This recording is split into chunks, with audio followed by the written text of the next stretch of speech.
The album I'm holding up for you all to see was released in 1976 on Anchor Records. It's by a three-piece band called Sioux, and the album is of the same name. It's what is known as an eponymous debut LP, which means it shares the group's name. Many groups released an eponymous first album. They may have intended to release other albums after this one, but the record company may not have allowed them to, as it didn't sell enough copies. It never sold enough copies to chart in the UK, and I don't think it did in the States either. The other group whose album I did a review of, who called themselves ABBA, were about as mainstream as what you could get back in 1976. However, they sounded more popish, whereas this has more of a country rock sound, which may have been unfashionable at the time. You never really know if you're going to have any success in the music industry because you can't control what others spend their money on. Some say there are those in the music industry who can control all the spending habits. If you're a member of some secret society who sold their souls to the devil, but that's not a subject I intend to get into here. Anyway, the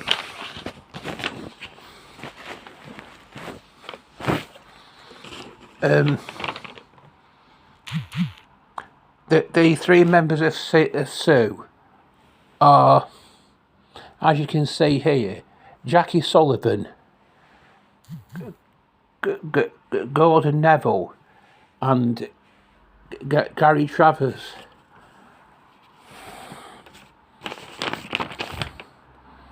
One of the other musicians who are credited on the album, of which there are a few, is Chaz Hodges of Chaz and Dave fame.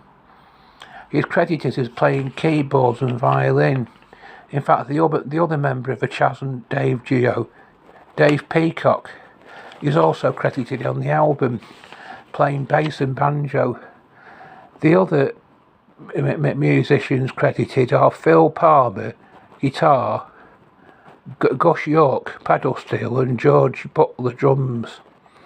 The album is arranged by Richard Niles, a composer, arranger and producer who was born on the 8th of May 1951 in Hollywood, CA.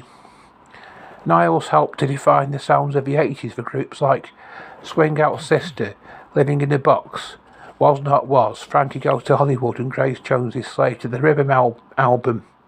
In the following decade, he worked extensively with the Pet Shop Boys and for several boy bands. The son of a California guitarist and singer, Tony Romano, or Romano, whatever, he lived in London from 1975 to 2012 and currently resides in Southern California. Every song on this album was written by others outside the group and has also been recorded by other groups or artists.